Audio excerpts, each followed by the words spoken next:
1979 Chevy Custom Deluxe, laid out, custom one-off Delmo squares. I got the Del S3, if you look at it, with that corporate blue factory 305 look, but it's got a 500 horsepower LS3 in it, fully custom. Got the AccuAir E-level and the I-level, which is the Wi-Fi controlled by your cell phone. Roadster Shop chassis, spec chassis. And then you take it inside that interior and you'll see that Leisure Suit factory 79 seat pattern material.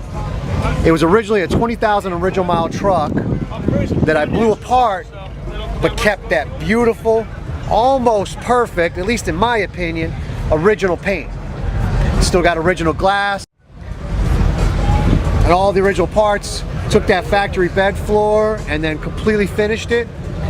Built what is normally done in El Camino, what's called a smuggler's box, which is usually in the front, kind of mimicked that, took that style and created a rear smuggler's box for the AccuAir tanks and compressors, spare tire, and then a little special